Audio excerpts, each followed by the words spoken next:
what we feel, has now been scientifically shown to be provable.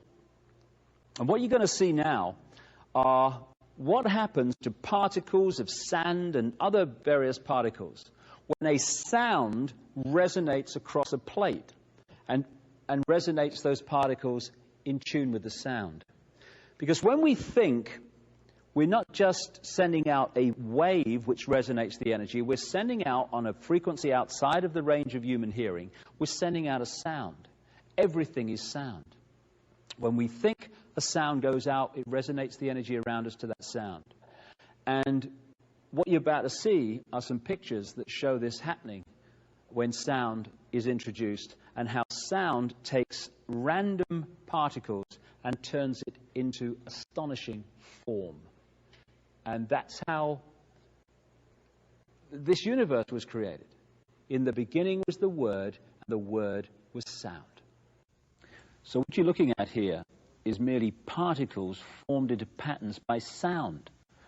They were all over the place to start with, just in random positions on the plate. As soon as the sound appears, they form into these patterns, because everything is sound, and it is sound that turns matter and energy into form.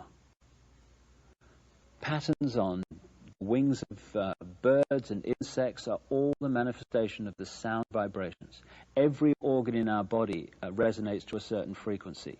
And when our thoughts and emotions and stress and the vibrations that causes de-harmonize the vibrational state of our various parts of our body, we become ill. We think ourselves into illness because we're affecting the vibrational state of the body. And so every time you think and feel, you're resonating a frequency which is making the energy around you resonate to the same frequency. What you give out is what you create.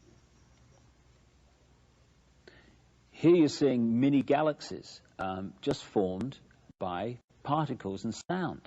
This is how the galaxies and the universe and the solar systems were formed and continue to be held in the structure they're in through sound. If the sound changes, the matter changes, the energy changes. So when you look at what it says in texts like even the Old Testament, in the beginning was the Word, and the Word was sound. And sound is everything. When you think and feel, you're creating sound. This is how the heart beats at a certain resonance. All you're looking at here are interacting frequencies making a beat. And so while the frequency of the heart is at the right level, it beats in the normal number of beats a minute. But when we become stressed, we affect that frequency and the heart beats faster. And so everything is sound, even the human heartbeat, and the interacting frequencies that make it happen.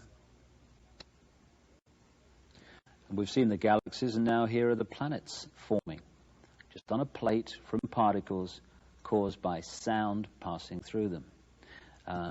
This planet has a resonant frequency. It's called the Schumann cavity resonance. But basically, while that frequency holds, the planet will hold its present form. If the frequency changes, the form will change. It's the same with everything. And here you see sound being passed through ion filings and particles, and therefore creating form once again. And from these pictures, it's hardly difficult to see how the human body is formed through sound resonating energy, and how that physical form is held as long as that sound matrix is held. But once that changes, the physical body changes. So there you've seen, with stunning effect, how sound creates form, how galaxies are created, how planets are created. And all those planets, balls of particles, all those revolving galaxies were merely particles turned into that form by sound.